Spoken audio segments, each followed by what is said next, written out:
É isso aí, estamos ao vivo! E hoje nossa convidada vai ser incrível.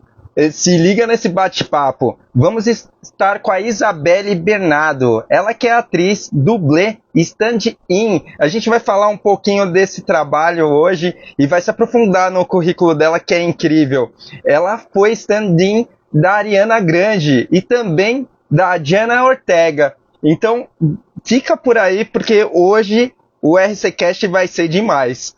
Hoje comigo vai estar o Ed Moraes também como host, batendo esse papo que vai ser incrível. Vou estar convidando ele. Vamos lá. E hoje eu estava lendo um pouquinho desse currículo dela. Trajetória.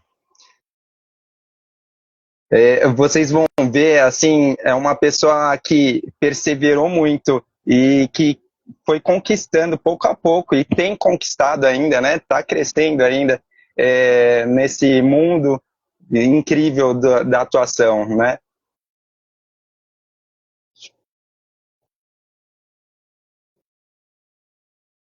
Ed, convidei. Ed, se tiver problema, sai e retorna. Fecha o Instagram e retorna, porque deu algum problema, algum conflito.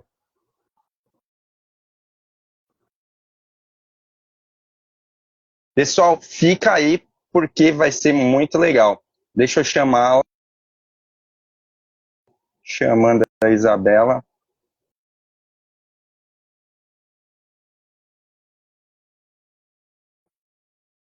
Vamos lá.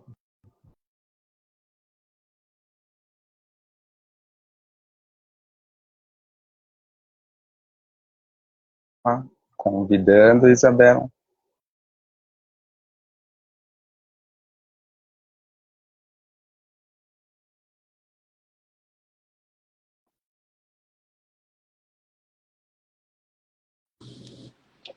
Seja Oi, muito oi. bem-vinda, Isabelle.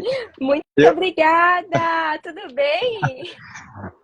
tudo muito, muito bem, né? Eu estava falando, né, um pouquinho antes que eu estudei o seu currículo e achei a sua trajetória incrível. Vi bastante coisa aí. Eu estava falando que o pessoal vai se surpreender com esse bate-papo de hoje, porque é incrível, assim. Parece até um livro de fantasia a sua vida. É muito muito rica a sua história e eu quero muito contar essa história e quero que você compartilhe muito com a gente. Ai, muito obrigada. Não repara aqui em cima, tá? É que meu marido ele trabalha com construção, mas ele não tapou aquele buraco. E eu não tinha um cenário melhor. Fica tranquila, Desculpe. o que a gente quer é a sua história hoje. O Ed teve um Combinado. probleminha para entrar, então eu vou iniciar sem ele, estou no aguardo dele. É, Hoje, geralmente esse bate-papo é 1 hora, né? Eu vou começar já fazendo as perguntas, e aí, se você puder estender no final, eu vou perguntar novamente, tá bom? Posso Tá começar ótimo. fazendo as perguntas? Pode, claro. Isabelle, como você descobriu essa vontade, essa sede de ser, né, uma artista, de trabalhar com arte?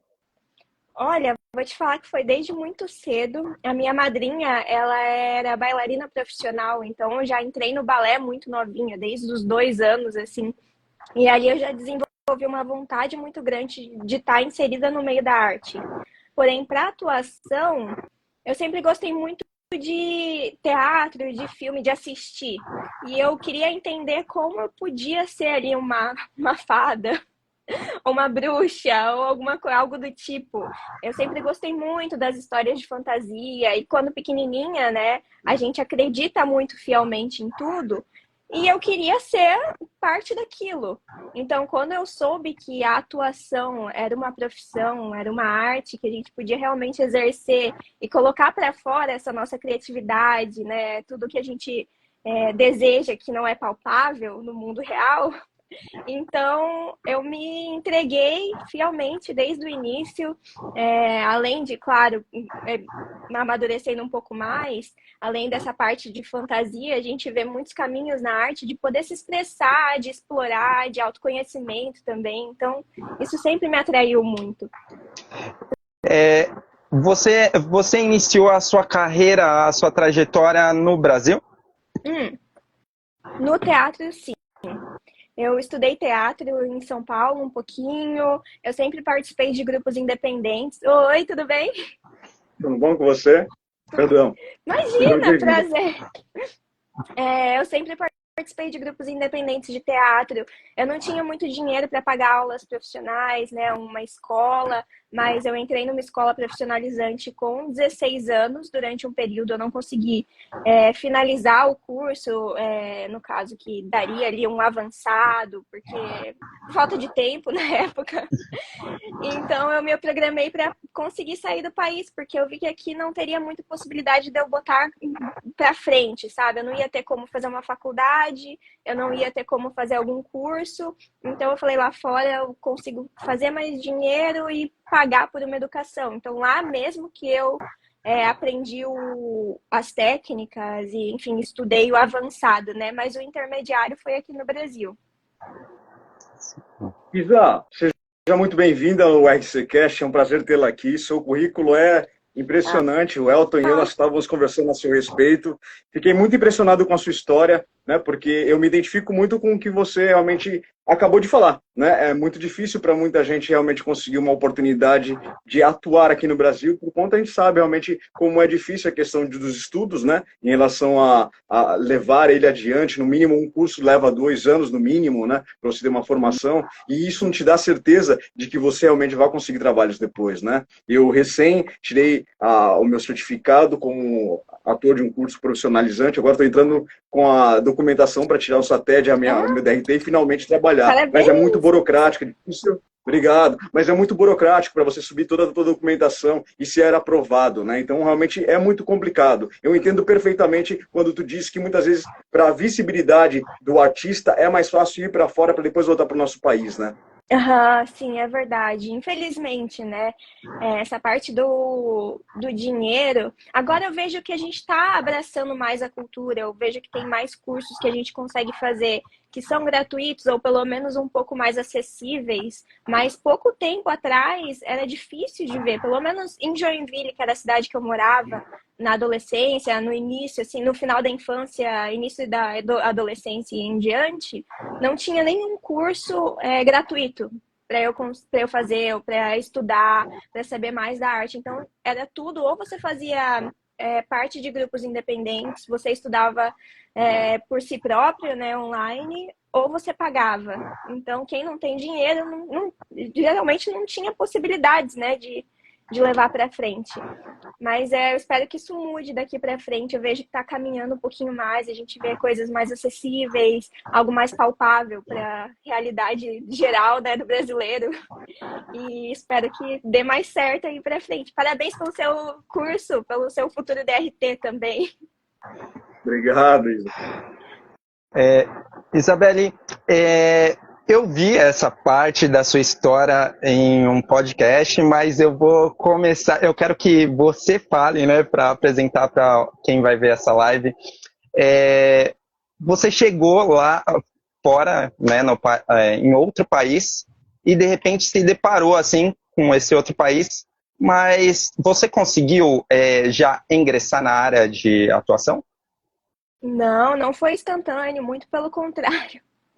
Eu levei um tempo até conseguir entender como entrar na área. A indústria é muito fechada em todo lugar do mundo, né? É complicado. Eu vejo que a gente tem na comunidade, às vezes, muita competitividade inútil, para usar a palavra certa. Então, o pessoal compete entre si, mesmo que seja uma pessoa que não tem nada a ver comigo. Por exemplo, eu nunca vou conseguir roubar o papel ou competir por um papel de tal pessoa, mas a pessoa não quer te ajudar ou não quer ajudar um ator iniciante, porque eu acho que tem aquela mentalidade, eu penei tanto para estar aqui, você também vai penar. Então é complicado. Ninguém nunca te dá nenhum tipo de informação. Então eu saí do Brasil em 2017. Eu fui pulando de país em país. Eu fui primeiro para a Itália, daí fiz uns teatros lá, alguns grupos independentes também, participei um pouco. Depois fui para a Suíça, fui para a França, fiquei pulando, mas eu trabalhava de tudo, nada relacionado à indústria cinematográfica ou artística.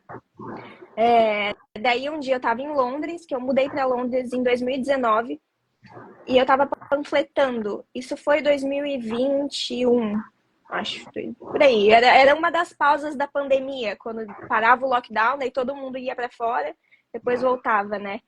E eu estava panfletando com um senhorzinho, e ele me perguntou o que eu tinha ido fazer em Londres. Eu falei, eu sou atriz, vim atuar.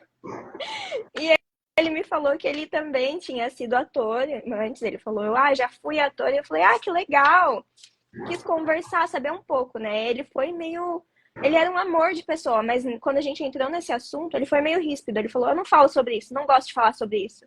Mas se você quiser, eu te ajudo. Eu falei, legal, o que você já fez, né? Tentei tirar alguma informação ali dele. Eu fiz Piratas do Caribe. Daí eu falei, Piratas do Caribe. Eu falei, gente, eu lembro que eu fiquei muito indignada com ele. Eu falei, meu Deus, você chegou tão perto, o que você fez? Daí ele falou, não quero falar sobre, não sei o que. Ele se empolgou um pouquinho. Eu lembro que ele me mostrou fotos com o Johnny Depp. Ele falou que ele tinha o número dele. Daí ele contou algumas histórias bem por cima. E daí ele falou, não quero falar, mas se você quiser, tem material? Ele me perguntou, você tem material para entregar? Eu falei, tenho. Não tinha, fui atrás depois. Daí ele me deu o telefone dele e como ele já estava muitos anos na indústria, ele tinha contato com donos de agência. Então ele já me botou lá na frente, né? Ele me foi lá e falou direto com o dono e falou, tem o material dessa menina aqui, se vocês se interessarem. E foi assim que eu comecei a ingressar na carreira. Daí é muito simples lá fora essa questão de agência, sabe? Você entra na agência sem pagar nada, você só apresenta seu material, né? Se eles gostarem, eles te pegam. Dali eles acham um trabalho para você, você paga a comissão da agência e você fica com o seu salário. Então é mais simples assim essa questão. Claro que para grandes papéis, networking sempre é muito importante, né? Mas foi assim que eu comecei. Muito legal essa história você contando pra gente, sabe, Isa? Para mostrar realmente para quem quiser seguir com um sonho. E você tinha um sonho, você tinha uma meta, né? E eu acho que o mais legal de tudo isso é que você sempre foi muito apoiada, né, pela tua família, né? O respaldo da tua família em relação ao teu objetivo de sair do Brasil e ir realmente trilhar a tua caminhada fora do nosso país foi muito bem apoiada, né? Por toda a tua família, né? Eu digo, tua mãe, né? Eu digo em relação à questão da tua madrinha, que te deu também uma base em relação à questão da via artística, né? Fala pra gente em relação à tua base para realmente chegar onde tu tá hoje em dia, qual a importância deles na tua carreira. Total importância. Foram eles que abriram minha cabeça e falaram, olha, tem possibilidade, independente de onde você tá, tem uma possibilidade. Então vai atrás. Eu nunca escutei da minha família, vai fazer alguma coisa que vai te dar dinheiro. Isso foi muito importante para mim. A minha mãe sempre me incentivou demais, a minha avó. A minha mãe também, desde novinha, assim, nos trancos e barrancos da vida, ela sempre gostou de viajar, ela sempre me levou em teatro. A gente ia muito no Centro Cultural de São Paulo, que tinha peças gratuitas, então ela me levava para assistir as peças. Ela, quando nova, escrevia muita peça de teatro, participava de teatros independentes, então isso impulsionou muito a minha vontade e acredito que as minhas ações também, porque não me deixavam dentro de um casulo pensando que a vida era aquilo dali e que as conquistas eram para outras pessoas. Abriu muitas portas dentro de mim mesmo, na minha cabeça, esse apoio materno, da minha madrinha também, que é super artística, super criativa, a minha avó materna, minha avó paterna também, meu pai, todo mundo. Eu sempre tive essa base de... claro, teve alguns que não botavam muita fé, assim, falavam, vai. E teve os outros que falaram, não, você vai fazer dar certo. Só que o importante é que eu nunca escutei aquilo, não, fica em casa, você vai fazer um direito, você vai fazer medicina, algo do tipo, sabe? Algo que dê dinheiro. Eu sempre foi muito aberta e eu sempre tive muito apoio dentro de casa. Isso foi muito, muito importante. Fantástico. Isa, conta pra gente o que é o stand-in e como que é o processo de seleção para trabalhar com o stand-in. Então, um stand-in é uma pessoa que ela é como se fosse uma dublê. Ela tem que ter as mesmas características do ator que está fazendo determinado papel. Então, você tem que ter a mesma cor do cabelo, geralmente, se não for peruca. Mesma cor de pele, mesma altura, mesmo físico. Porque dessa maneira, você pode reproduzir tudo que o ator fez num ensaio para o ensaio técnico. Quando a gente chega no set de filmagem, a primeira coisa que acontece depois do cabelo e da maquiagem, né, são os ensaios. Então, o ator chega, ele vai olhar o espaço ali, ele vai refletir sobre todos os ensaios anteriores que ele teve e vai criar no espaço verdadeiro ali, né? Ele vai criar no ambiente, enfim. E a gente, como stand-in, a gente vai assistir todo esse ensaio privado anterior. E assim que eles saem do set para poder passar mais falas, porque não é gravado instantâneo, né? Eles não chegam no set de agravo. Depois que eles saem para voltar a passar fala, dar uma retocada na maquiagem, a gente entra, stand-ins entram para o ensaio técnico.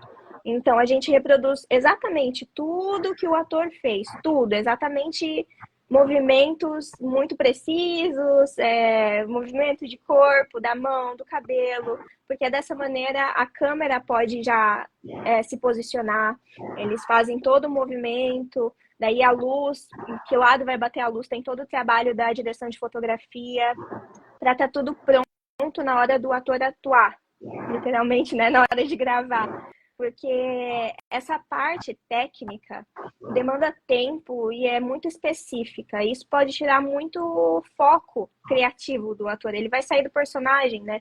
Então, por isso que eles utilizam o stand-in, que é para manter o criativo à parte. E o processo de seleção. O processo de seleção é agência, geralmente. Eles te pedem fotos de corpo inteiro, de perfil, do cabelo. Às vezes, dependendo da produção, vídeos vídeos de atuação, vídeos de dança, canto, enfim. E quando você já tem alguns trabalhos, a produção começa a te chamar diretamente. Então, por exemplo, o assistente de direção que te chamou para aquele filme pela agência, ele lembrou de você num próximo que ele fez, você se encaixa nas características de algum ator, daí ele te chama diretamente. Isso acontece bastante também. Então é o networking entre aí. E me diz uma coisa, Isa, em relação à questão da panfletagem feita em 2020, quando aquele senhor realmente mostrou para você, não, eu já trabalhei, né, no Piratas do Caribe, já trabalhei realmente com os hollywoodianos. Em algum momento você chegou a duvidar? Porque aquelas, né? Imagina, no meio da rua tu encontrar uma pessoa que por casualidade te falaria isso. Como é que foi para você na tua cabeça? Não, isso é balela. Olha, eu juro pra você que eu não duvidei, eu só entrei em choque. Eu falei, meu Deus, como assim? Porque eu nunca tinha realmente lidado com alguém que tinha trabalhado em grandes produções. Eu conheci atores lá, porque assim que eu cheguei em Londres, eu já entrei num curso de teatro, já fui me estabilizando ali, né, no mercado criativo, tentando entender como funcionava, mas nunca tinha realmente conhecido alguém tão próximo a uma indústria tão grande. E quando ele falou, eu acho que eu fiquei em choque. Não acho que eu duvidei. Ainda mais quando ele começou a me mostrar as fotos. Eu fiquei, meu Deus do céu. Falei, minha vida tá feita. Aqui, pronto. Consegui, mãe. Consegui.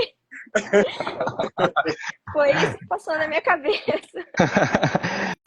Essa parte que eu falo que é a parte incrível que para mim, quando eu estava lendo e estudando você, eu falei, nossa, qual é a chance de a gente encontrar uma pessoa em um lugar que você nem tá chegando, né?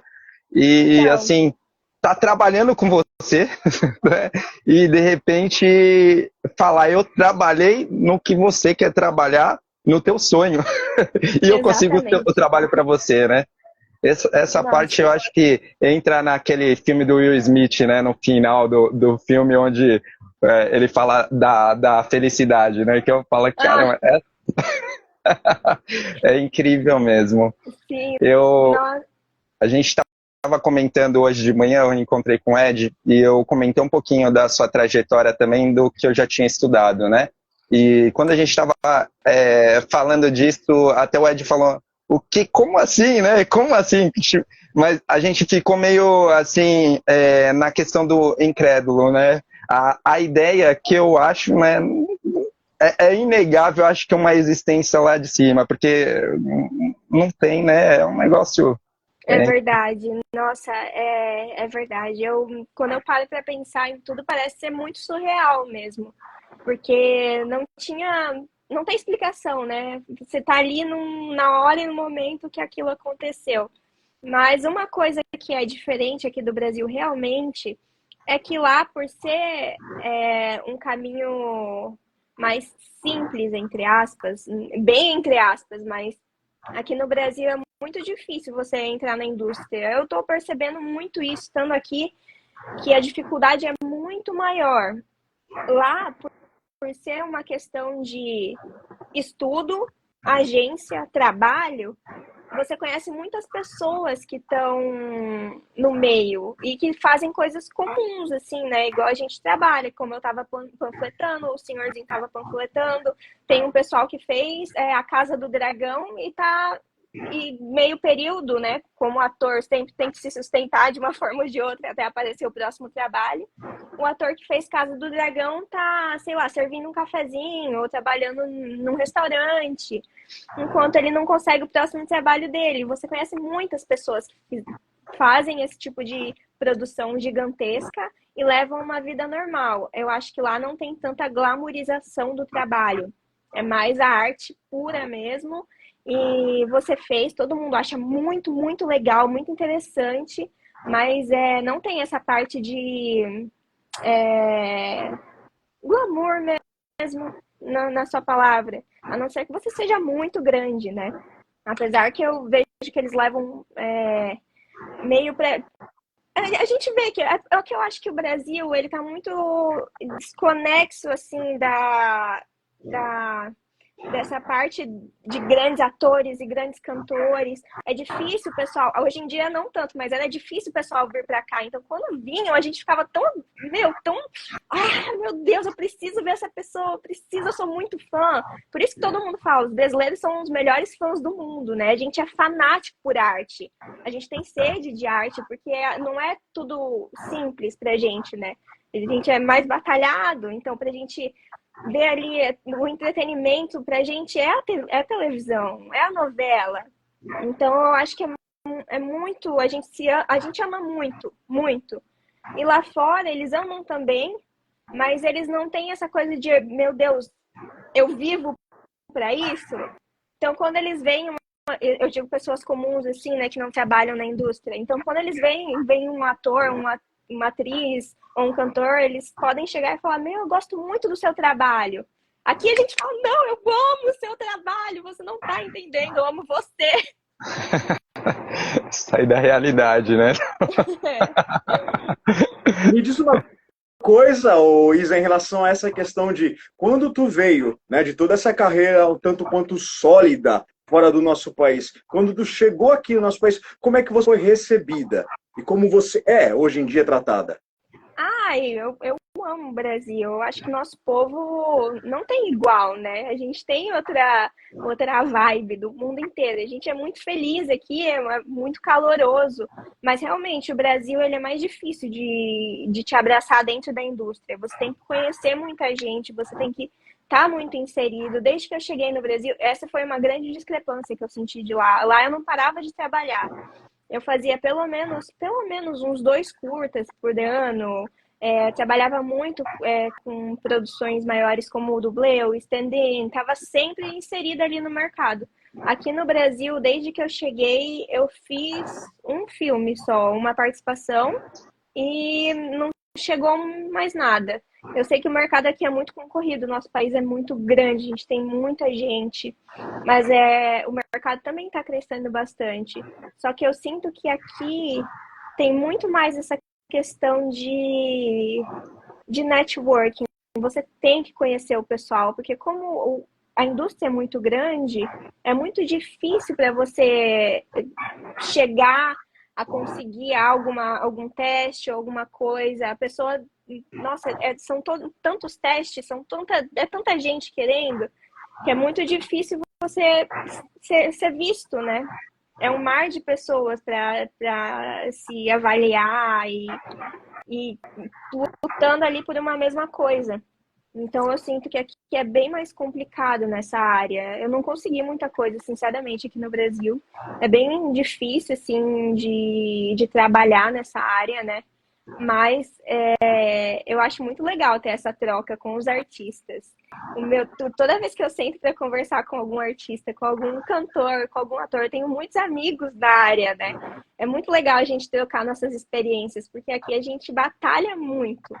E eu sinto que essa sede de batalha que a gente tem aqui no Brasil é inexplicável lá fora, porque é um outro mercado, é uma outra dinâmica. Então aqui a gente está sempre em movimento, sempre. A gente está produzindo, a gente está escrevendo, a gente está tentando fazer algum filme, fazer alguma coisa acontecer, conhecendo gente.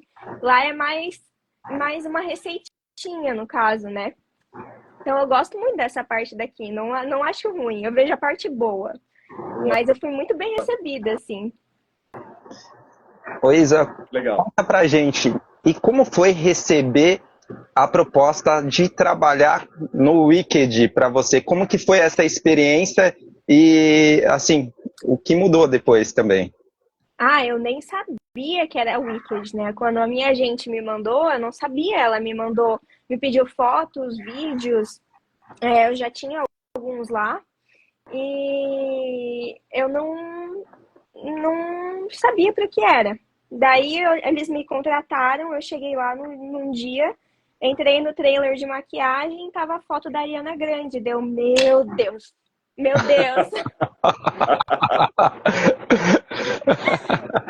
E a gente finge costume, né? A gente fala, nossa, Wicked, Wicked, porque a gente já sabia que tava gravando, mas, Wicked, legal, Wicked.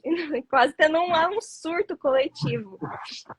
Mas foi muito incrível, muito incrível. Os sets de Wicked são... eu não consigo descrever o quão surreal aquilo é. Você entrou no mundo de Oz. Era tudo prático, era tudo na sua frente. É lindo. E eu me senti numa fantasia. Saí desse mundo. Eu vi também numa entrevista que você deu que teve um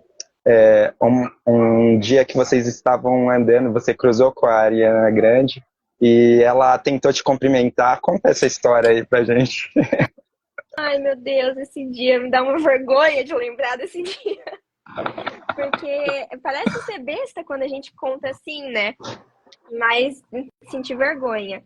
Ela tava saindo do set, ela tinha acabado de gravar uma cena e toda vez que eles terminam de gravar, nós stand-ins voltamos pro set para reproduzir essa cena de novo, para eles marcarem de outro ângulo. E eu tava com vestidão, ela tava com vestidão.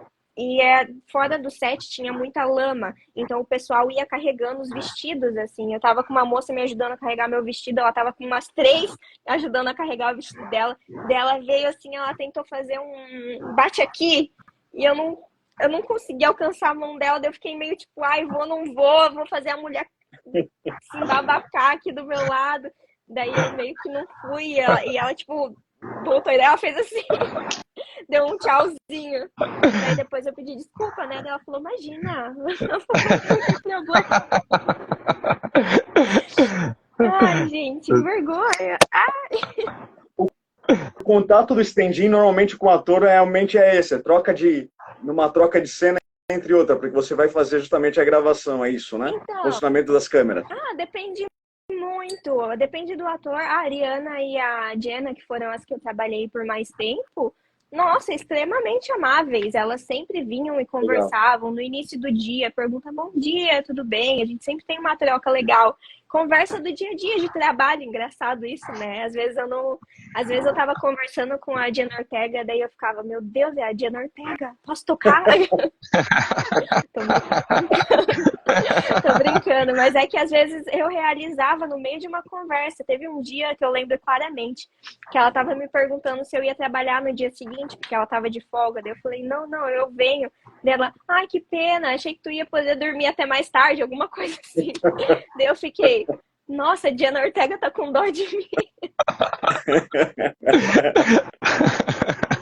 É engraçado.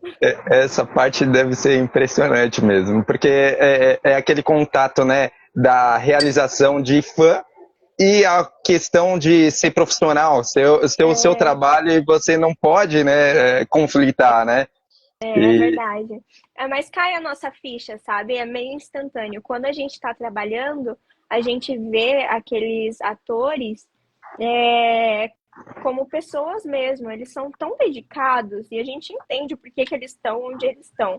São pessoas dedicadíssimas, que amam o que fazem e elas são muito concentradas. Então você vê aquela parte de, pô, eu quero estar aqui, eu quero estar trabalhando, eu amo isso, eu amo esse personagem, eu quero estudar, eu quero fazer bem. Você vê que ela não tá fazendo por fazer, tá se dedicando mesmo. Então, é legal ver a pessoa ensaiando e tendo ideias, criando, e aí ensina muito pra gente também.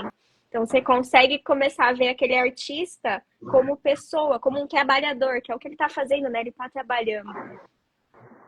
E falando sobre a questão da gravação propriamente dita, Isa, me diz em relação à questão desse longa, quanto tempo durou, né, e como era a tua rotina de trabalho em relação às gravações? Quanto tempo durava um dia de gravação? Por favor. Então, entre indas e vindas, assim, o Wicked durou mais de um ano e o Beetlejuice durou uns 4 meses.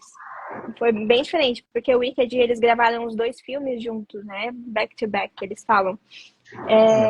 E diária de gravação também dependia muito do dia, mas a gente chegou a fazer fácil mais de 14 horas, assim. Uau! Talvez até mais, isso só no set, né? Mais o tempo de transporte de ida e vinda, que às vezes a gente gravava longe, não gravava. Mas isso é de praxe numa produção, porque às vezes a gente tá num lugar muito longe e tem que fazer a cena, tem que fazer. Não tem jeito, tem que terminar porque aquele lugar tá alugado para aquele dia. Então, as horas necessárias a gente tá fazendo. Nossa. E como foi trabalhar com o Tim Burton? O cara é um gênio. Ó, eu sou fãzaço, né? Eu já até falei, ó. O Elton é fã, posso te dizer. Eu fui na exposição. Olha, outro boné. Eu sou fãzaço mesmo, assim. E daí eu descobri que você tava nos Fantasmas Se Divertem. Eu falei, nossa, que é isso, cara? Vamos lá. Eu quero saber. Como que é? Beetlejuice, o primeiro, é um dos meus filmes favoritos. E Sério? sempre foi. Cresci assistindo milhares de vezes. Então, Legal. quando eu cheguei, foi a mesma coisa. Eu não sabia para o que era, até eu chegar no teste de câmera. E daí eu vi... Eu entrei no teste de câmera e eu vi um monte de gente pintada de azul, assim, esse azul morto, né, que eles usam no filme. E na hora eu não me realizei o que era, até eu olhar para o outro lado e eu ver o Tim Burton. Quando eu vi ele, eu tive que me segurar, porque eu sou fãzaça também. Eu amo aquele homem, eu sou apaixonada pelo trabalho dele. E eu mantive a pose. O filme inteiro eu consegui manter minha pose. No último dia eu falei, eu preciso falar com ele. No último dia eu peguei, ele tava saindo do trailer dele, porque a gente tinha relação profissional ali, era sempre bom dia, tudo bem? Vamos, faz assim, faz assado. E eu, cada passo que ele dava, eu ficava, nossa, eu preciso aprender, eu preciso entender o que ele tá falando. A equipe dele é muito dedicada, então era uma sincronia muito massa. Ele é um diretor esplêndido, ele grava muito rápido, ele é muito direto ao ponto. Ai, gente, ele é um gênio, ele é um gênio. E no último dia eu vi ele, eu chamei ele, eu falei, Tim, Daí ele virou assim, tipo, que foi, que precisa, porque ele é todo alerta, assim. Daí eu falei, eu gosto muito do seu trabalho, eu amo o seu trabalho, e Beetlejuice é um dos meus filmes preferidos, se não o meu preferido, o que eu mais amo. Daí Que legal. ele abriu um sorrisão e ele pegou minha mão dele, começou a chacoalhar e falou, nossa, muito obrigada, como se fosse uma coisa uau. Eu falei, gente. Olha só, meu. Daí ele me deu uma camiseta autografada, que eu É guardo isso. com esmo essa camiseta. Nossa, eu fui na exposição que teve em São Paulo, né? Eu não sou de São Paulo, sou do litoral. E quando eu cheguei lá, meu, que dia incrível, que dia. Eu não queria sair da exposição, a exposição não era gigante, né? Era na Oca, né? Ah, sim. E eu andei, chegou numa parte da exposição que era você vivenciava uma experiência assim eles colocaram um projetor e colocaram alguns elementos na cena assim e fizeram um quarto. Só que o projetor fazia os bonecos andarem, deitar na cama. Meu, ele contava uma história naquele projetor que era um negócio que até agora, até hoje, eu falei, meu, eu nunca vi e talvez eu nunca vou ver outra pessoa que fez algo parecido. Porque o cara, ele pensa muito fora da caixa. E, assim, é incrível. E agora, como fã, né, eu acho que, meu, foi o feito para você, deve ser a realização mesmo, porque, assim, para mim, só aquele pedacinho foi incrível, né? Imagina tá trabalhando com ele, Não, né? era incrível, incrível. Cada falhinha dele, tudo que ele falava, eu tentava absorver. Porque, gente, ele é tão apaixonado. A gente, como fã, ele tem várias entrevistas que ele já falou sobre as fobias que ele tem de lugar fechado, de lugar amontoado.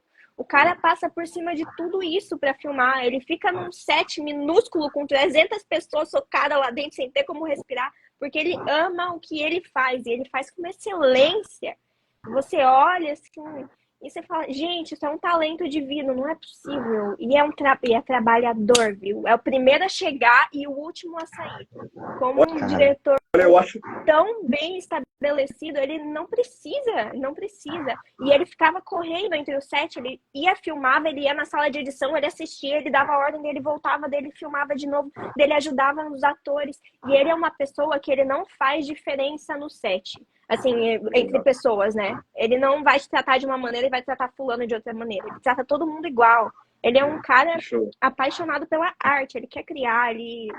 Gente, eu podia falar o dia inteiro. Os cenários de Beetlejuice 2, muitos deles já tinham no primeiro filme. Aquele corredor, que é o corredor ali da morte, que é meio irregular, e tem as portas dos lados. Quando eu vi aquele set, é muito genial. Quando você olhava o set, porque é uma caixa por fora, né? Daí tinha só uma portinha de entrada, e você entrava e virava o set. Parecia um quadro. Quando você olhava por fora, parecia que era 2D. Olha que legal. Eu tirei uma foto, daí eu fico olhando e falo, cara, ninguém fala que você entra nisso daqui, que é um cenário real. Parece um quadro. É tudo muito, muito incrível. Nossa Senhora. Tim Burton, eu te amo. Deixar registrado. Mas, Isa, sabe o que é mais legal de tudo isso? É você como assistente de direção, né? Porque você também tem enveredado por essa área, né? Além de atriz, né? Você tem realmente visto, né? Na prática, olha só o exemplo máximo que você está dizendo para nós, como realmente na direção, né? Mas está como na coparticipação da direção de uma obra de arte que realmente a gente tem visto na telinha do cinema ou simplesmente na nossa tela de casa, né? Eu imagino para você, como é como se o parque de diversão, né? Que simplesmente você simplesmente se vê dentro desse parque de diversão e podendo realmente atuar. Então acho que não tem nada que escola melhor do que essa, que realmente você teve a oportunidade de participar, de fazer parte e realmente de, poxa, aprender com o dono do parquinho, né? Nossa, realmente, o aprendizado que eu tive ali, eu acho que foi o maior que eu tive até agora, porque é você realmente beber direto da fonte, né? Ai. Eu absorvi muita coisa, me veio um turbilhão de coisas na cabeça que eu lembro de tudo que eu vivi ali. Ai, é simplesmente incrível. Eu sou muito grata por essas oportunidades, porque eu sei o quão sortuda que eu fui de ter tido isso, né? Então eu agarrei com unhas e dentes e tentei absorver o máximo que eu consegui. E tem alguma coisa, alguma Legal. curiosidade de bastidores que você pode compartilhar com a gente? Olha, tem de bastidores, dá uma ideia do que Do você quer. Beetlejuice. Algo que aconteceu com numa situação de cena, alguma coisa assim, Ah, de algo teve um dia que você que eu presenciou. tava marcando. Ai, o Willem Dafoe. O Willem Uau! Dafoe, ele é um fenômeno. Nossa, aquele cara ali, ele é apaixonado também pelo que ele faz, pela atuação. Ver ele ensaiando foi um evento, porque ele Que cria legal. muito. Ele é um cara que ele não tem medo de testar, ele não é limitado. Então ele chegava no set e muito engraçado ver ele com o Tim Burton criando, porque ele é tão dedicado, então na hora que ele tava fazendo, ele olhava pro Tim e falava: ei, e se eu fizesse tal coisa? Daí ele ia lá e fazia, daí o Tim Burton começava a rir, eu falava: gente, olha essa Legal. interação. Muito Cara, legal. E ele é um cara que ele é tão... Eu acho que ele entra tanto no personagem que ele não sai por qualquer coisa. Então, nem stand-in ele não usa muitas das vezes. Ele tá lá e ele quer fazer o próprio stand-in e ele tava junto com a gente, daí ele atuava junto com a gente, porque Olha que ele legal. queria estar presente em todos os momentos. E não só nas cenas dele, como nas cenas dos amigos, dos colegas, do pessoal que estava atuando ali, que ele não estava, né, no script, né, o personagem dele não estava na cena, ele queria estar lá para assistir. Ele é um cara muito dedicado. Nossa, muito, muito legal. E uma curiosidade é que os cenários, eles ficam prontos, os cenários internos, né, eles são feitos dentro de um galpãozão. Eles chamam de stage, como se fosse palco, né?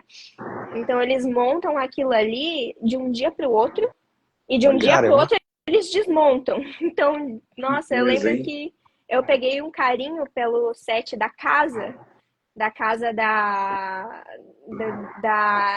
Dília lá, da Lídia, né? Enfim. Sim. E daí eu cheguei num dia, no outro dia tava desmontado. Não tava. Eu falei, eu quis chorar. Eu falei, gente, não! Tão rápido! Corre muito contra o tempo essas produções, mas realmente é uma coisa muito mágica, muito marcante. Você conseguiu levar algum pedacinho para casa de alguma coisa? Olha o souvenir.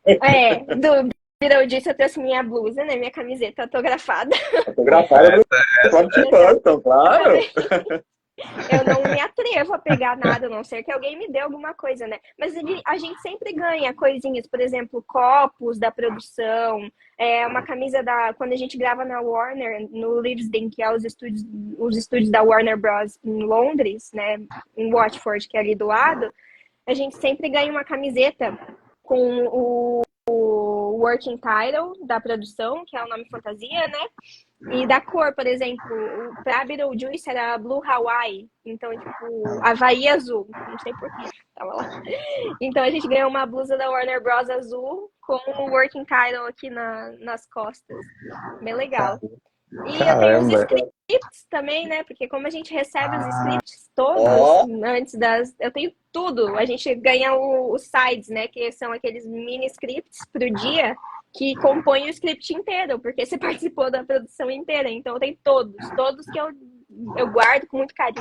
Não posso mostrar, mas tenho do Wicked, do Beetlejuice, eu guardo tudo na minha pastinha e tá lá. História, né? História para contar para os filhos quando vierem, né? Me diz uma coisa, e como é que foi a questão do Velozes e Furiosos 10? Tem uma história muito engraçada em relação à questão do Momoa. Conta pra gente, por favor. Ai, gente. Esse aí foi a pior vergonha que eu já passei num set de gravação. Eu fiz testes para participar da produção e eu passei de algumas fases, mas depois fui desclassificada. Na verdade, até hoje eu não sei se essa cena, porque a gente nunca tem o script real, né? Às vezes são alguns, nunca não, muitas vezes são scripts feitos só para o teste, para não vazar nada. Mas enfim, eu fiz alguns testes, daí eu não sei se a cena foi descartada ou se eu não fui classificada para fazer.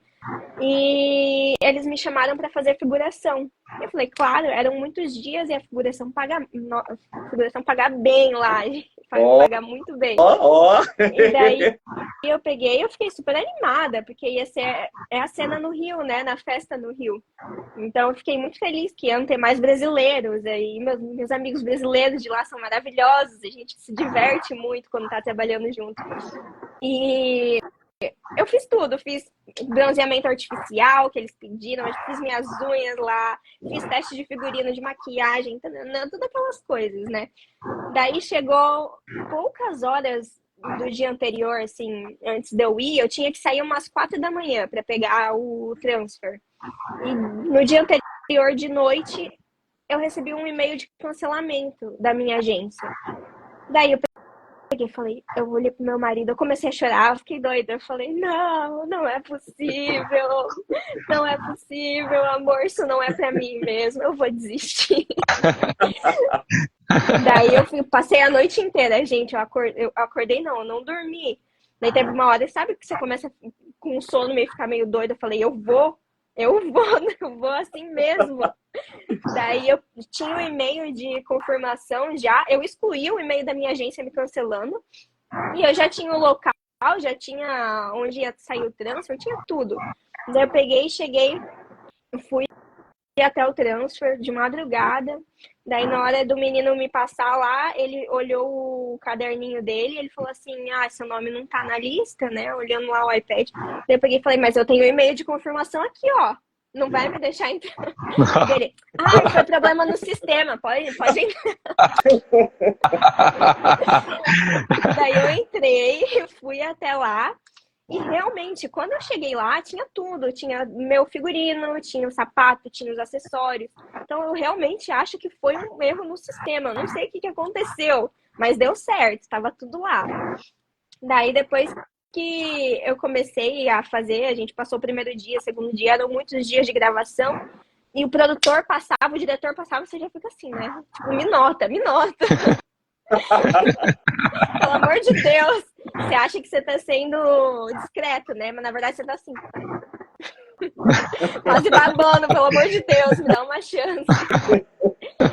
E daí ele chegou pra mim e eles me chamaram para fazer algumas cenas que eu gravei. No final foi tudo cortado, porque eles gravaram muito. Foi tudo cortado, mas chegou uma hora que o Jason Momoa chegou e falou, você vai ser minha garota nessa cena, né? Eu falei, vou? Daí ele falou, sim. Daí eu peguei e falei, então vamos lá. Só que não tinha ensaiado, não tinha nada. Era na hora que... Daí os assistentes de direção já me puxaram, já falaram, você vai fazer isso, aquilo. Daí o diretor já veio. Daí eu tinha que andar num lugar muito estreito. E eu tava com um salto muito alto, porque eu tinha que levar o Jason Momoa pro carro.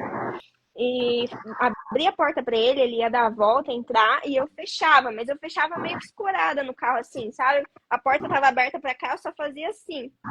O Jason Momoa é muito alto, ele é muito alto. E eu não tive visão, o carro era baixinho, esses carros esportivos, né? O carro que ele tinha no filme, eu não lembro exatamente qual que era. E eu passei, fui me equilibrando ali, porque tinha a câmera de um lado, o carro do outro, muito estreito. Daí ele andando na pose e tal. Daí ele entrou no carro e eu não vi que ele ainda não tinha puxado o pé dele. Eu fechei a porta no pé dele. E eu fechei muito.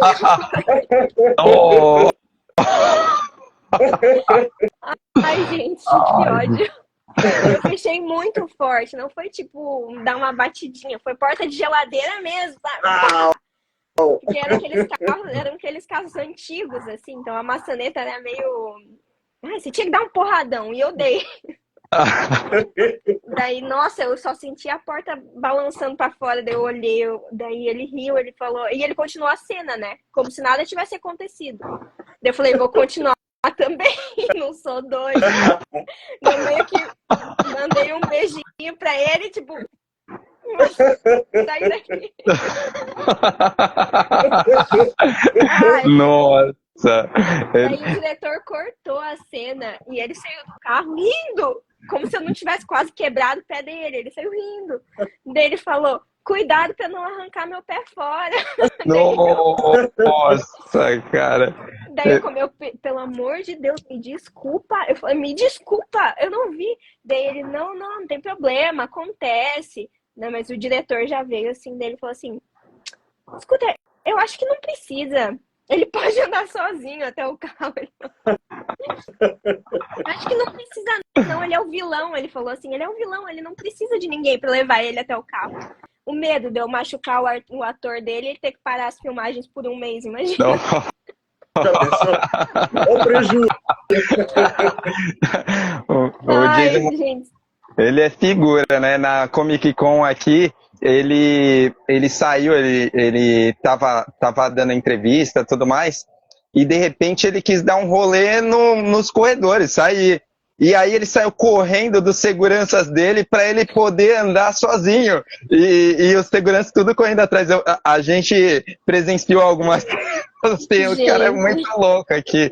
Ele no Brasil, engraçado. Ele bem assim, ele curte demais, né? Ele tem vibe brasileira, ele conversava com todo mundo no set. Ele ia para os brasileiros, assim, ele perguntava pra gente, como que fala isso? Como que fala aquilo? Me dá fala.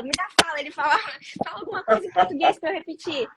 Daí ele pegava o carrinho de golfe dele e ia, passeava. Muito engraçado. E depois desse dia que eu fiz tudo isso, né? Daí eu tava derrotada. Porque na hora que ele falou que eu ia fazer a cena com ele, eu falei, caraca, estourei agora. A próxima é a novela das 9 na Globo. E a minha cara mudou na hora. Eu fiquei muito decepcionada comigo mesma. Daí eu tava lá tirando minha bicicleta, que eu tava indo de bicicleta pros estúdios. Daí eu tava lá tirando minha bicicleta e o carro dele tava estacionado do lado da minha bicicleta. Daí ele parou assim, ele falou assim, ai, tchau, querida. Tipo, ele falou, bye, gorgeous. Ele falou, ai, eu tentei. Tipo, eu tentei te ajudar. Ai, cara. Ai, mas essas histórias que marcam, meu. Acho que pra você... imagina, eu falo assim, né? Eu creio que sua carreira ainda vai decolar muito. Você tá em ascensão mesmo, vai decolar muito. Um dia você vai encontrar com ele novamente, vocês vão lembrar desse dia. Vai ser uma coisa incrível, assim. Meu Deus, será, meu Deus? Vamos mudar um pouco de assunto, Elton. Acho que uma boa falar sobre a questão dos curtas, né, que foram feitos pela Isa, né? São 10 no total, Isa, e deles aí o mais importante, acho que o Pan, né? Que foi feito lá dirigido pela Mariana Salek, né? O que você pode contar que foi indicado para vários festivais, né? Incluindo Cannes, né? Você pode contar pra gente sobre o Pan em si e realmente os outros curtas que você fez? Eu tenho essa diretora que virou a minha amiga depois desse curta que eu fiz com ela, brasileira também, que ela é uma potência. Ela, tenho certeza que uma hora ou outra ela vai estourar muito forte, porque ela não para de trabalhar, ela é fanática por trabalho. Ela fez um curta sobre ataques do pânico, que é o PAN, e fala sobre uma menina desenvolvendo. Ela mostra toda essa parte do desenvolvimento da ansiedade junto com o ataque do pânico, sem você saber exatamente o que é, né? E esse curta rodou o mundo todo em vários festivais. A gente ganhou muito prêmio, muito reconhecimento, muitas propostas. Inclusive, eu tive muitos testes para grandes produções por causa desse curta. Ela ganhou vários prêmios, foi o primeiro curta dela, a primeira direção, foi o projeto de mestrado dela. Então ela fez um grande trabalho assim com a direção desse filme, e agora a gente vai desenvolver ele, estamos desenvolvendo já para um longa-metragem.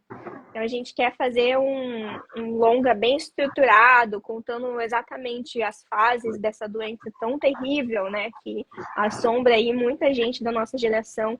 E é um assunto bem delicado que ela mesma passou, então ela sabe contar essa história muito bem. Ela soube desenvolver, além de dirigir, ela escreveu o roteiro, né, em colaboração com o Amin, que é um outro escritor da Inglaterra. E a gente vai fazer esse filme juntas agora. Eu vou entrar na produção também, além de atuar, e ela vai escrever e dirigir o curta, além de produzir uma parte, porque ela não para, ela quer estar envolvida em todos os ramos ali. Ela é uma diretora extremamente boa. Então, quando a gente foi para Cannes, no Diversity in Cannes, que eles chamam, né? Que é um festival curado pela Viola Davis. Olha, e ela ganhou como melhor primeira direção, assim, de filme. Então, ela tem lá o certificado na parede dela e é meu orgulho, eu tenho muito orgulho dela. Você também trabalhou na série One Day, né, da Netflix. Sim. Como foi essa experiência? Ai, foi muito legal, muito legal. Minha cena também foi cortada. Gente, isso é muito comum, tá, de acontecer. Juro que não é por causa de mim. Com certeza disso. É que às vezes acontece, como são produções com bastante dinheiro, eles filmam de tudo para não faltar nada. Então, às vezes, a gente filma durante, igual o Velozes e Furiosos, 7 dias para uma cena de 1 minuto. Então, claro, muitas coisas vão ser cortadas, né? Mas eu trabalhei em One Day, a Molly Manners, e com os atores ali. É uma série linda, né? Que já veio ali derivada do filme maravilhoso, enfim, do livro. E foi uma experiência bem legal. Eu fiz um stripper desse filme. Foi bem engraçado. Mas foi uma experiência legal, porque foi minha primeira experiência com um set mais intimista, assim. E na série, na verdade, né? Não é filme. Mas, cara, eu achei muito, muito legal como foi levado todo. Eu tava muito nervosa, porque eu nunca tinha feito algo do tipo, não sabia, né, como ia se tratar. Então, o respeito que eu tive no set, não só eu, como as outras meninas que estavam fazendo papéis similares, achei muito legal. Então, a gente tinha coordenadores de intimidade, que vinham, uma coordenadora de intimidade que era extremamente direta. Ela falava, se você não se sentir confortável, você me fala na hora, com qualquer coisa. O que você quer fazer, o que você não quer fazer, assim tá bom. E ela conversava com a gente particular. Então você não tinha aquele desconforto de chegar e falar, sabe, de ter que ir até ela ou falar na frente das outras pessoas. Achei muito legal essa parte. Então a gente gravava e assim que dava o corta, o pessoal já vinha e já dava um roupão pra gente, já jogava um roupãozinho pra gente poder se tampar. Eu achei muito legal, a equipe muito respeitosa. Então foi meu primeiro trabalho que teve essa parte mais íntima, assim, que é, enfim, do artístico, né? Mas foi uma experiência muito legal. Só gente talentosa no set. Foi muito, muito incrível. Quando acontece conteúdos com relação a isso, né, que é cortado, você recebe pela cena feita mesmo não entrando, Sim. né? Sim, a gente recebe pela cena feita, mas a gente não consegue ver o material, infelizmente. Essa parte triste, a gente não consegue ver como ficou. Mas a gente recebe, o pagamento é feito geralmente em 3 meses, assim, até 3 meses. Então, antes de sair o filme, a gente já recebeu. Legal. E me diz uma coisa, Isa, em relação à questão do primeiro curta que você fez, foi absolutamente sobre a questão da guerra na Croácia, não foi isso? Foi meu primeiro curta. Como foi a sua experiência para fazer esse primeiro curta? E era um ator famoso, né? Um comediante, não é? Estava fazendo um drama contigo, né? Sim. Ai, gente, foi muito legal. Foi muito legal. O pessoal era um curso estudantil, então foi minha primeira, assim, table read, que eles falam, né? Foi minha primeira leitura em grupo, assim, para um filme. Foi minha primeira experiência frente às câmeras. Então, eu aprendi muito ali. Tinha um ator que eu não me lembro exatamente o nome dele, mas ele era dublê de ação. Então era muito legal de ver. Ele fazia muitos filmes de guerra, assim, muitos filmes grandes de guerra. Daí ele fez um dos soldados, eu não me lembro exatamente o nome dele, mas ele mostrava muita coisa legal pra gente. Então foi meu primeiro contato depois do Senhorzinho com alguém que tinha feito grandes produções, assim. Ele também me passou algumas agências, foi bem legal. Nossa, eu adorei. É um pessoal muito talentoso, os estudantes, assim, bem dedicados. E hoje em dia é legal de ver, porque todos eles estão em ascensão mesmo. Você vê o pessoal que antes estavam fazendo um curto estudantil, hoje em dia estão em grandes séries da Amazon, da HBO, enfim. Então, esse é o networking, né? Um dia você está trabalhando com o pessoal que está se formando, no outro dia aquele pessoal está dirigindo um filme da Marvel. Verdade. Você também trabalhou em séries da BBC, né? Como que foi essa experiência? E tem diferença dos estúdios, né? Eu falo com relação Netflix, a BBC, ela tem um outro formato, a ideia de abordagem, ou é a mesma coisa? Olha, geralmente eles usam até os mesmos estúdios para muita coisa, assim. Claro que eles têm os próprios estúdios próprios, né? Mas dependendo da série, tem a parte ali de ou séries, ou filmes, ou comerciais até, que eles compartilham alguns estúdios. Tem um estúdio que eu trabalhei ali perto do norte de Londres, que eles acomodam tanto o Amazon, quanto Netflix, quanto o Apple TV. Então, não tem muita discrepância, não. A BBC, dependendo da produção, ela pode pagar menos, porque é um canal aberto. Então, ela tem uma outra taxa. A gente geralmente é pago pela FAA, que é uma tabela fixa de tanto para ator. Geralmente, ator ganha um pouquinho mais, dependendo. Às vezes, figurante ganha mais que ator, por conta das horas, né? Então, várias taxas ali. Então depende. A BBC ela tem uma tabela própria, que é um pouco mais barata, assim, eles pagam menos do que a FAA. Mas não tem muita diferença, não. Muito pelo contrário, claro, depende da experiência, né? Tem muita gente que teve experiência ruim com Netflix, ou com BBC, ou com. Talvez aconteça alguma coisa, mas eu sempre fui muito bem tratada quando eu estive na BBC. Inclusive, eu lembro que eu amava trabalhar para a BBC, porque eles tinham café passado o dia inteiro, e eu amava. Olha a vantagem! Eu tinha café passado, nossa, passava o dia inteiro bebendo café. Olha só, Isa, a gente já chegou a 1 hora. Como é que você está em relação ao teu horário? Tá apertado ou você tem como conversar um pouco mais, esse bate-papo com a gente? Pode? Podemos conversar. Joaquim não vai ficar bravo contigo, não? Não, vai não.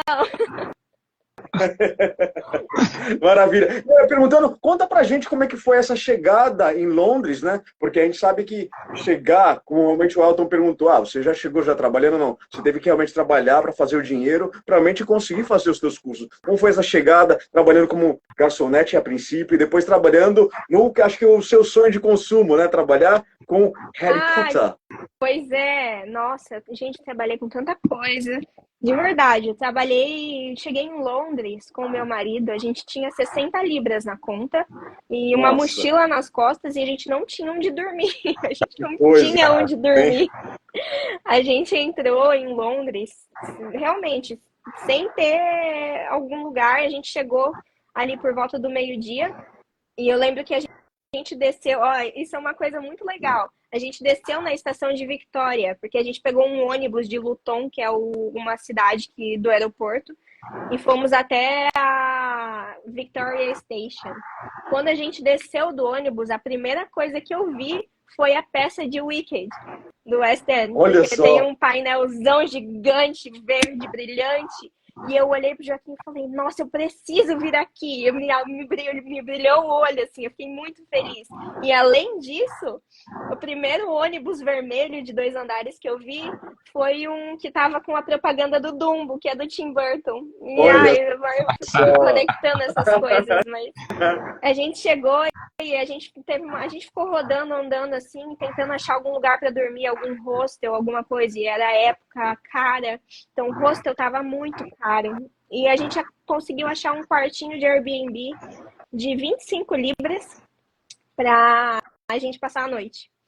Então a gente dormiu nesse quartinho, numa casa compartilhada com 1000 pessoas, e no outro dia, bem cedinho, a gente acordou e saiu andando, entregando currículo. Preciso trabalhar, e eu consegui, no primeiro dia eu consegui um trabalho numa lanchonete, que era bem na frente da London Eye, então eu passava o dia inteiro trabalhando, olhando para a roda gigante de Londres.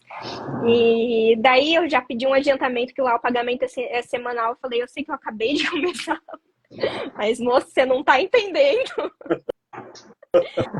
Daí ele me adiantou um dinheiro, e daí eu comecei. Dali, como pagava muito pouco, eu já apliquei para trabalhar na loja do Harry Potter, e eles me chamaram. Foi uma experiência muito legal também, porque até na entrevista de emprego eles me perguntaram qual que é a sua casa. Foi muito legal. Qual é a sua casa? Eu sou Grifinória, eu refiz o teste. Eu refiz o teste de novo, só pra saber se ainda é. Legal. Daí eu trabalhei lá por 1 ano, e depois, como eu queria muito, eu tava fazendo teatro de noite, só que eram horas muito puxadas, assim, e a gente morava numa casa compartilhada, eu e meu marido, com 7 pessoas. Então, nossa, o horário era muito puxado. Daí a gente não dormia muito bem, não tinha sala e tinha um banheiro para todo mundo, então era meio que um Big Brother, né? Você tinha que tentar conciliar o horário de tomar banho para poder sair, para poder... Era muito complicado. Então eu olhei pro meu marido e falei, gente, eu não posso continuar assim, eu não tenho tempo de estudar teatro, não tenho tempo de vir aqui fazer o que eu vim fazer, né?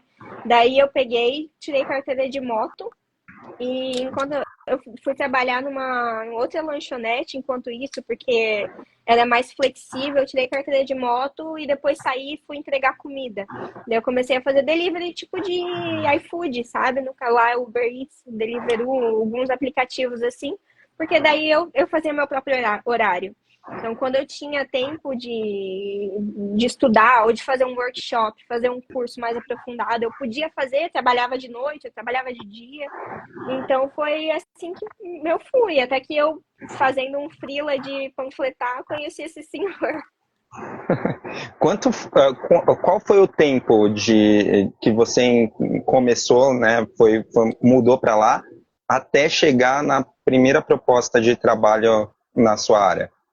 Em Londres, eu acho que foram uns 2 anos. Agora eu já tinha saído do Brasil, né, há 4 anos.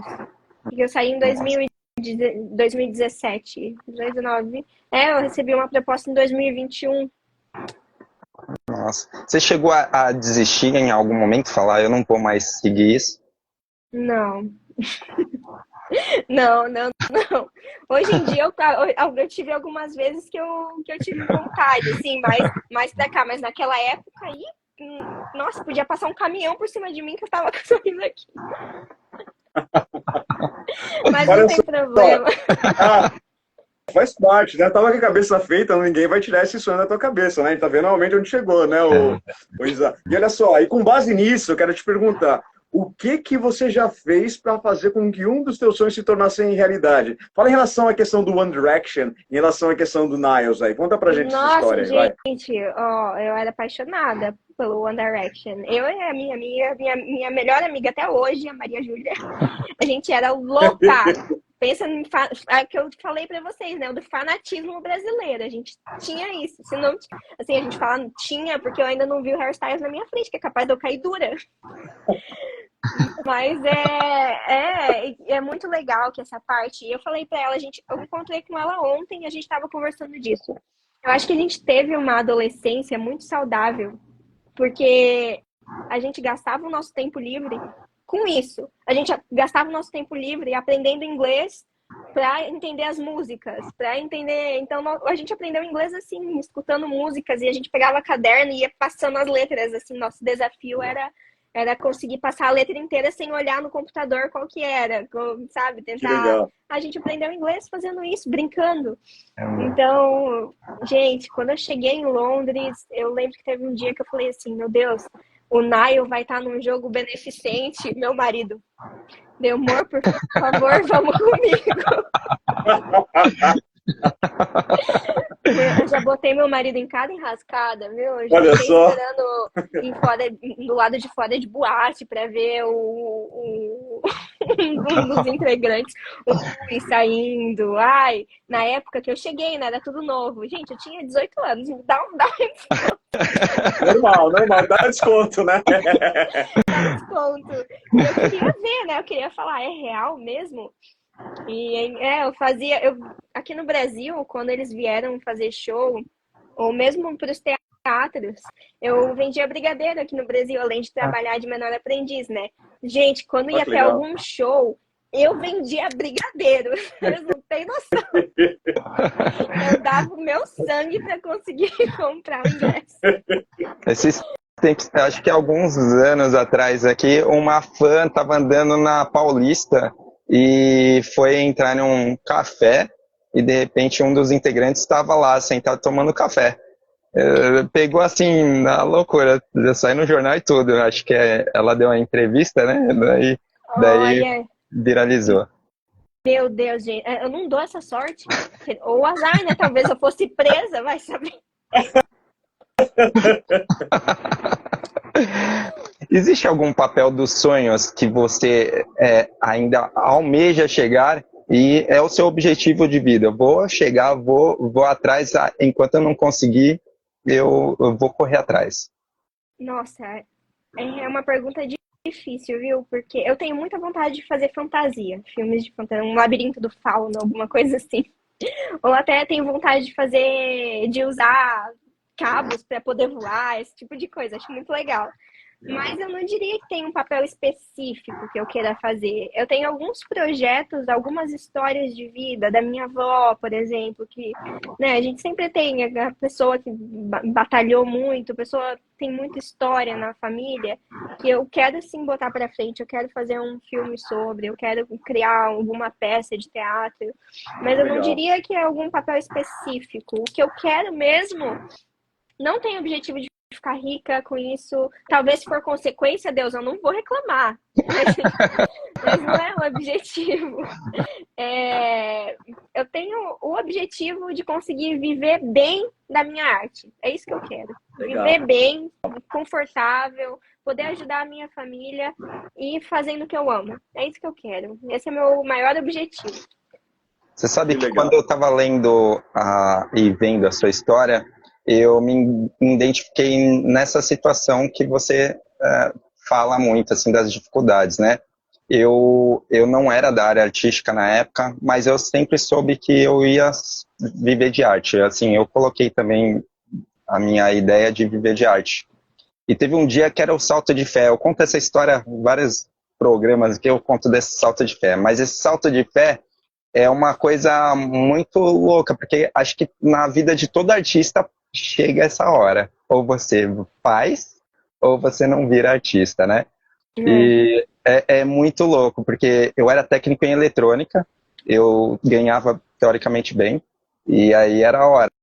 Desiste, vive um sonho, ou continuo ganhando, né? E nessa hora eu fiz esse salto. E aí eu vi a sua história nessa questão de viajar para outro lugar, outro país. E tipo, assim, é uma coisa muito louca, né? Você não esperava esse processo todo, mas você já tinha fé nesse processo todo, né? E hoje, Fecha o assim, olho né? e vai, né? O que você, dentro disso, né? O que você falaria para quem tem esse sonho de seguir igual você? Qual seria, assim, aquele, como se fala, aquele toque para essa pessoa? Olha, eu acho que se for dar um conselho cético, né, real, o negócio é você estudar sempre, que nunca pode parar de estudar, a gente sempre tem que estar em movimento, né, criando, se autoproduzir, porque a gente nunca pode depender do próximo trabalho, a gente nunca sabe quando ele vem, e pode ser que a sua autoprodução que vai te levar onde você quer chegar, sabe? Que vai te fazer ser visto. E networking. tem que conhecer pessoas. Você tem que conhecer pessoas. É muito mais fácil você conseguir algo porque alguém viu alguma coisa. Você conheceu fulano de tal e essa pessoa viu um personagem em você. Eu tava vendo a Fernanda Montenegro falando que o Walter Salles encontrou... Esqueci o nome do ator. Meu Deus, o menino de Central do Brasil. Que ele encontrou o menino no aeroporto e o menino pediu para engraxar o sapato dele e ele viu no menino um personagem. Então, sabe, é muito mais fácil, entre aspas, alguém vê alguma coisa em você, vê um personagem, porque a gente é um personagem, né? O cinema, ele tenta retratar pessoas reais, sentimentos reais. Então, conheça pessoas da área, independente de quem for, né? Igual eu te falei, o pessoal que está estudando hoje, que está fazendo um curso estudantil hoje, amanhã vai estar dirigindo um filme e vai ser a pessoa que vai te empregar. Então, conheça todo mundo, tenta abrir esses horizontes. Em questão de sonho ou de desistir, de não desistir, eu sinto que quando a gente nasce com esse sonho mesmo, não tem como desistir. Nem que você queira, você não consegue. É incrível. Já tive momentos assim que eu pensei, igual você, sabe? Eu falei, gente, o que eu tô fazendo da minha vida? Todas as minhas amigas estão formadas em algum trabalho rentável, elas estão construindo a família delas, a vida delas, elas estão construindo patrimônio. E se não der em nada? Gente, eu vou morrer de fome, ou eu vou, sabe? Só que não adianta, é impossível, parece que tem alguma coisa que te puxa demais e fala, cara, não interessa que você não nasceu rica, você não é uma nepo baby, você não nasceu na indústria, você não conhece ninguém, não interessa. Você vai atrás ou vai morrer tentando. E eu me dei conta que é verdade, cara. Falei isso pro meu marido, eu falei, se eu tiver que chegar um dia e falar, eu preciso desistir, eu já posso morrer, porque eu vivo pra isso. Que legal. Tem outro jeito. Lindo. Poxa, fica como sendo aqui uma palavra de incentivo realmente a quem quer fazer o que você fez, sabe, Isa? E a gente agradece por isso. E olha só, temos uma interação aqui, ó. O Tony está perguntando para você, Isa, foi muito difícil aprender inglês? Pois o sotaque dos londrinos é muito, mas muito diferente dos americanos. Então, um pouquinho. Eu senti essa. É porque, como eu era muito fã de One Direction e Harry Potter, eles já tinham o sotaque, apesar do meu inglês ser muito mais americanizado do que britânico. Que a gente escuta muitas músicas americanas, acho, né? Muito filme, enfim. Mas eu senti um pouquinho, mas não foi tão forte, não. É plausível de entendimento. A gente consegue pegar bastante coisa, até porque Londres é uma cidade muito turística e muito variada, né, culturalmente. Então, eles sabem que tem muita gente ali que não fala inglês fluente, ou está começando, está aprendendo, ou realmente fala, mas se você falar com um britânico que fala no vezes 2 do WhatsApp, você não vai entender. Então, eles falam mais, acostumaram, acho que o pessoal de Londres tem um inglês muito limpo. É diferente, mas você consegue entender. Bem tranquilo, assim. Agora, eu acho lindo. Eu quero muito aprender o sotaque britânico. É difícil de reproduzir pra gente. Eu sinto que, principalmente pra mim, eu acredito que por conta do meu R ser puxado mais pro interior de São Paulo, interior, o americano fica mais fácil de reproduzir, porque eles têm esse R mais Agora, o britânico, não. Eles têm... Parece que eles falam mais aqui na boca, né? Pra fora, assim, e não sei o que acontece, mas eu acho lindo e quero aprender. É bem difícil de falar, mas não é tão difícil de entender. Ótimo. Com relação não a mercado, mas eu falo na questão da atuação, o teatro fora do país, ele é diferente daqui? Eu falo com relação para você que trabalha como artista. Então, eu não trabalhei com teatro lá fora. O que eu fiz foi participar de grupos independentes, assim, eu fiz alguns cursos. Sim. Mas eu achei bem parecido, na verdade, muito, muito parecido. Artistas, assim, o teatro nossa senhora, é a nossa mãe, né? A mãe da atuação. E muito legal. Mesmas dinâmicas de grupo, mesmas situações, a criação ali de uma peça. A gente estava com uma peça pronta para apresentar quando veio a pandemia. Seria a minha primeira apresentação lá. E acabou que não consegui, infelizmente, porque depois disso todo mundo, como todo mundo se assustou com a pandemia, cada um foi para um canto. Mas é bem parecido com o Teatro do Brasil, não tem tanta diferença, não. E eu tenho uma pergunta em relação à questão de trabalhar com o John Chu. Como é que foi a experiência para você? Ai, eu amo ele, eu amo. Ele é um cara incrível. Ele é um paizão do filme dele, então ele é muito respeitoso com toda a equipe dele, com todos os atores dele. Ele é muito criativo, você olha, eu sempre falo isso dele porque é o que você enxerga quando você está num set, você vê que é uma criança feliz. A criança interior dele é muito viva, então ele tá sempre super sorridente, animado. Gente, eu nunca vi ele de mau humor, nunca vi ele de cara fechada ou estressado. E um set de filmagem é muito estressante, né? Muita gente, principalmente para um diretor que tem que lidar com tudo que está acontecendo ali. Eu acho ele um cara excepcional e ele estava trabalhando com amigos, né? A Alice, que é a diretora de fotografia, é amiga dele de faculdade, então a interação dos dois também era muito legal, eles estavam muito em sincronia, ele é muito claro nas ordens dele, então quando ele vai dirigir, tanto a gente como o pessoal como os atores, ele não é confuso nas palavras, porque tem muitas vezes que os diretores não conseguem se expressar porque as ideias estão dentro da cabeça e tem muito diretor que é mais fechado, né? Mais, como que eu digo? Ai, não é ator, sabe? Ele é uma pessoa que ele sabe o que ele tá fazendo, só que às vezes ele não é tão expressivo. Igual eu tô agora, que eu não tô lembrando da palavra que eu quero falar. Mas enfim, ele é muito claro. Então quando ele vai te dirigir, você entende claramente o que ele quer. Não tem dúvidas. Legal. Então é muito fácil de trabalhar. Uma pessoa que admira todo mundo, que se importa com todo mundo do set. Ele trazia café para o pessoal. Ele saía ali, quando ele tinha um tempinho dele parar e sentar, ele ia lá pegar um café para a equipe dele. Isso mostra o quão querido ele é. Ele tirava fotos de todo mundo, ele queria registrar todo mundo trabalhando. Para ele, o importante do filme o filme é uma equipe, né? É um trabalho em equipe. E ele valoriza muito isso. Então, nossa, minha admiração total por ele e pelo incrível diretor que ele é. E quem são as suas referências, Isa, na área da atuação? Meu Deus, Fernanda Montenegro, tem como não falar dela? Não tem, né? Possível.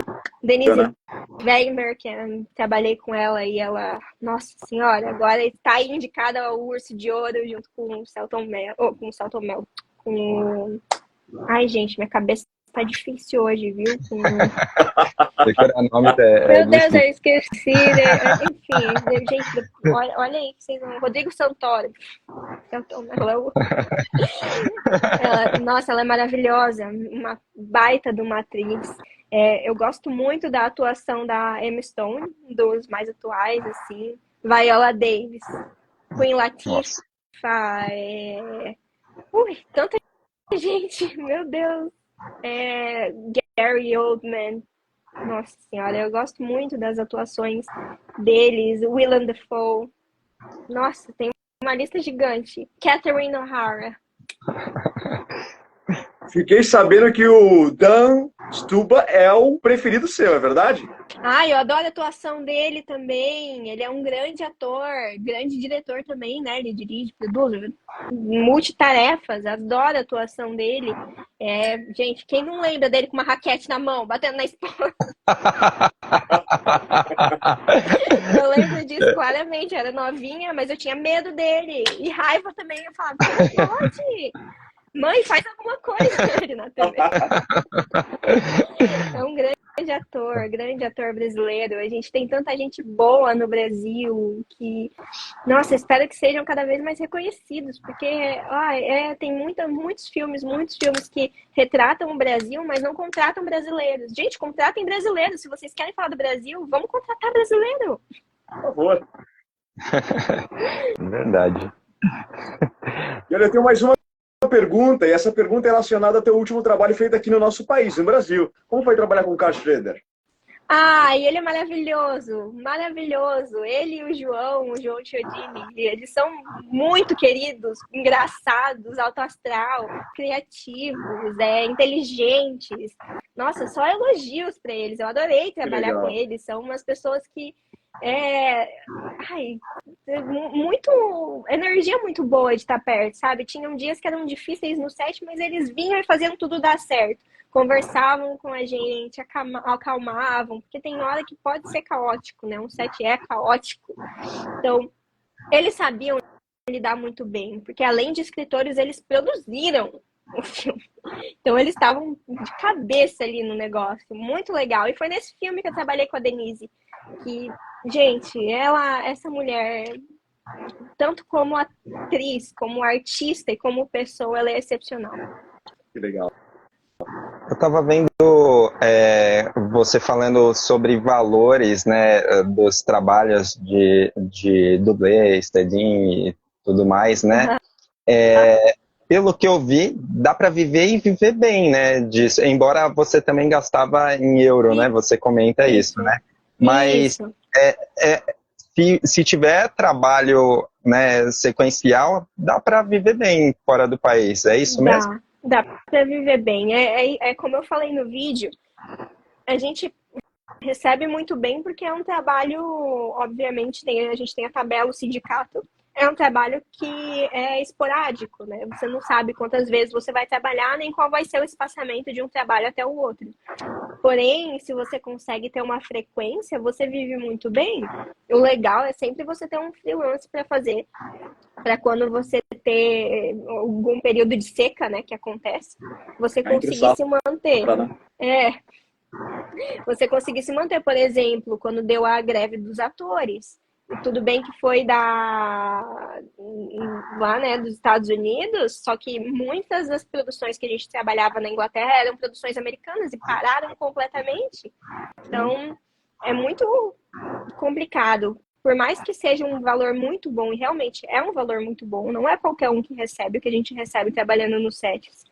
Mas tem que tomar cuidado com o dinheiro. Ou você faz uma reserva e tá sempre ali, né, sabendo que você pode gastar ou não. Ou você trabalha com aquilo, quando parou, você tem um trabalhinho extra ali. Você pode fazer outra coisa, algum freelance. Mas realmente, o dinheiro não dá para reclamar, um dinheiro bom. E você... E olha só... Você sente... Não, só para concluir. Você sente que fora do país eles acolhem o brasileiro, né, na área para trabalhar? Você acha que a chance é boa? Porque, assim, você tem um agente, né, que encaminha, né? Porém, pode ser que você falou de network. Mas e a recepção desse pessoal? E para fazer isso? Todos os trabalhos que eu fiz, quando eu falava que eu era brasileira, todo mundo brilhava o olho. Eles amam o Brasil, pelo menos todo lugar que eu participei, né? Fui muito bem recebida. Porém, a gente tem essa questão de algumas grandes produções, não falo do pessoal que eu trabalhei, mas tipo, no geral mesmo, que não incluem brasileiros. Eu não entendo muito bem o porquê, eu não entendo por que não ir atrás, não sei se é por conta de visto ou por conta de burocracia, mas eu acho que quando eles falam da gente, né, o mínimo que tem que fazer é falar autenticamente, tragam brasileiros, tá? Tanto para produções, para a parte de trás das câmeras, quanto para a atuação. Mas eu vejo que sim, é muito bom para brasileiro também, mas tem uma questão que é o sotaque. Isso para qualquer nacionalidade, não para brasileira em si. Então, por exemplo, eu como brasileira, crescida no Brasil, por mais que eu faça 1 milhão de aulas, eu nunca vou soar 100% autêntico como uma britânica ou como uma americana. Às vezes o britânico acha o meu sotaque americano maravilhoso, mas um americano me escuta falar, ele sabe de longe que eu não sou americana. Então eu nunca vou poder fazer o papel de uma filha de um americano. E, enfim, parte de uma família. Ou coisas de época. Eles gravam muito na Inglaterra filmes de época. Como que eu vou fazer uma princesa, uma duquesa? Não tem como. Não fica autêntico, né? Então, essa é uma barreira muito grande que a gente tem no mercado lá de fora. Qualquer um que tiver um sotaque vai ter essa barreira. Então, você precisa achar papéis específicos ou você tem que criar uma história que você se encaixe. Top. Que fantástico essa live. Isa, eu só tenho que fazer mais uma pergunta para ti. Vamos fazer uma retrospectiva. Né? Uma menina tão jovem que chegou aonde chegou, nascida, né, em Atibaia, vivendo em Joinville no presente momento, mas fez uma carreira na Itália, na Suíça, na França, mas fez muito mais realmente na Inglaterra. Conta para nós, o que ainda falta nessa história desse grande talento chamado Isabelle Bernardo?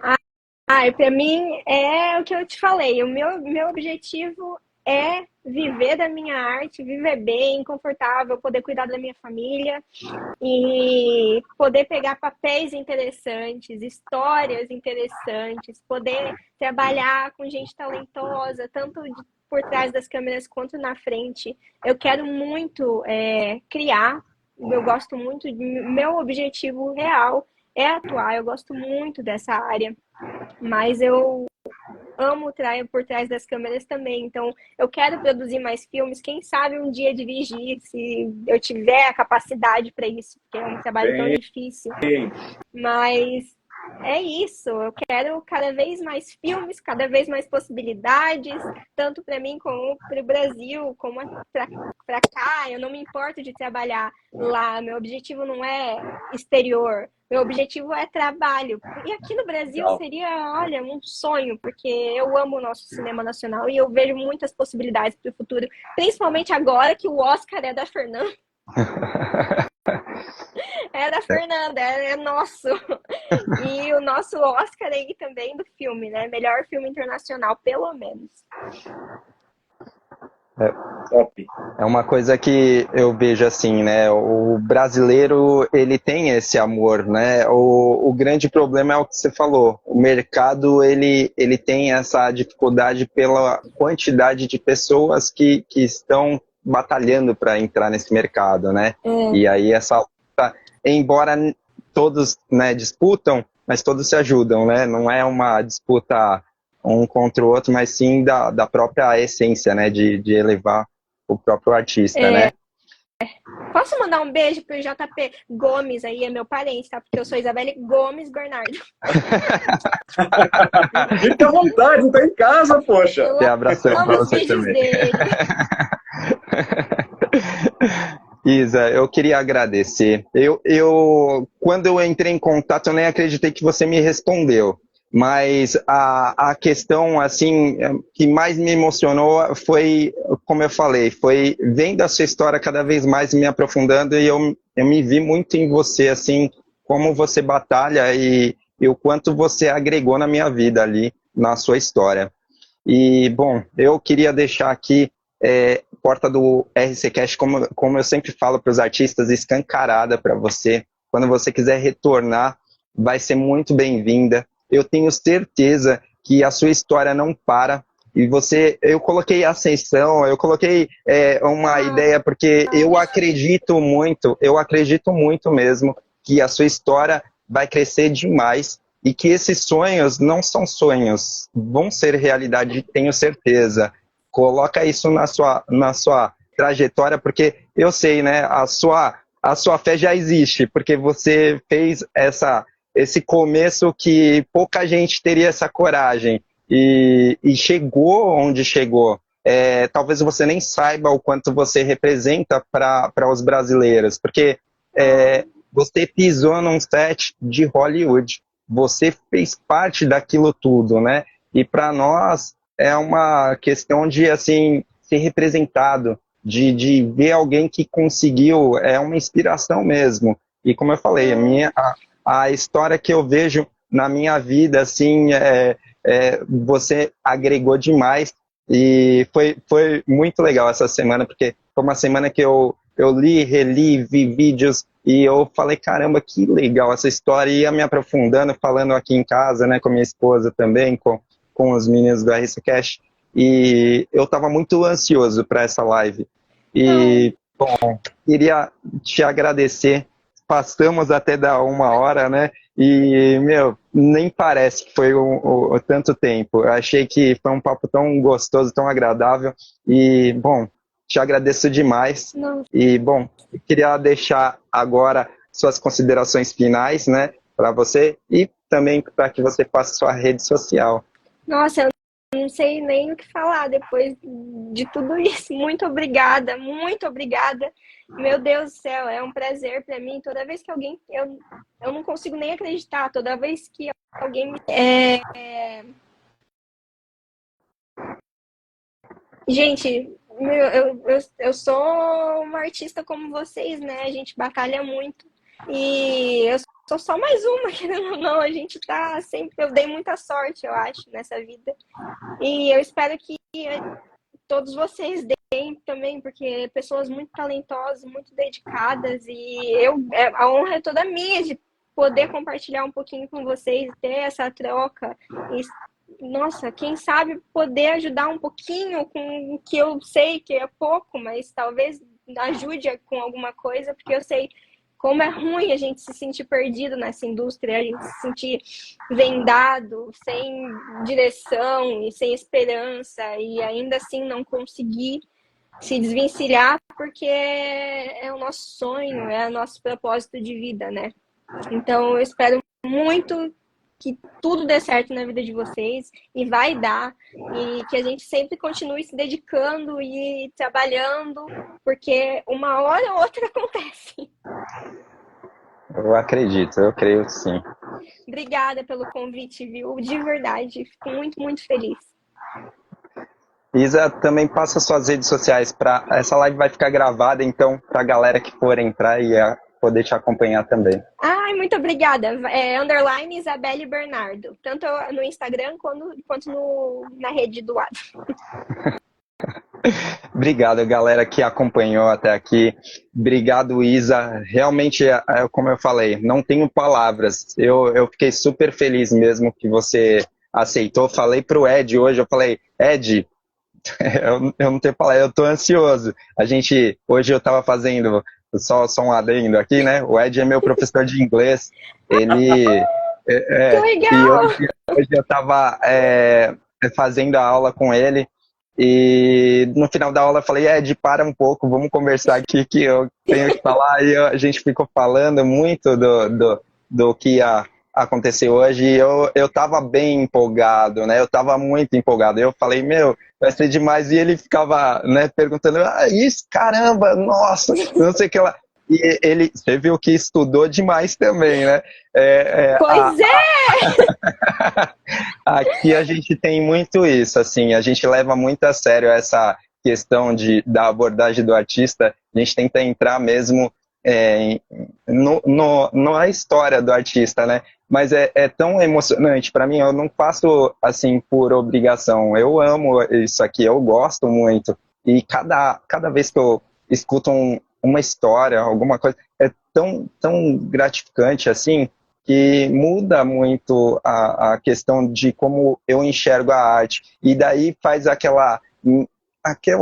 pensamento anterior. Eu dei realmente o passo certo quando eu desisti daquela outra profissão para chegar até aqui, né? Porque é isso, a arte a gente respira, a gente vive, e sem ela eu não sei, né? Eu não sei o que seria o artista sem a arte, né? E eu acho que é isso. Exatamente. E outros artistas confirmaram isso, e hoje você também confirmou, né? A gente fala, eu acho que essa comunicação entre nós, ela é real justamente porque a gente se conecta nessa parte, né? Além das dificuldades, as vitórias, né? Quando a gente chega e fala, nossa, conseguimos, né? Foi lá, né? É verdade.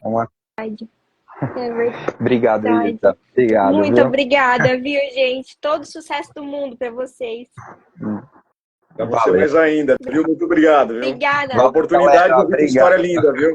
Parabéns Valeu, pela história de vida e pelo exemplo, viu? Muito, Nos vemos muito aí, obrigada. nos palcos da vida. Nos vemos. Falou, pessoal. Beijo, Tchau. tchau. Tchau. Tchau, gente. Obrigado.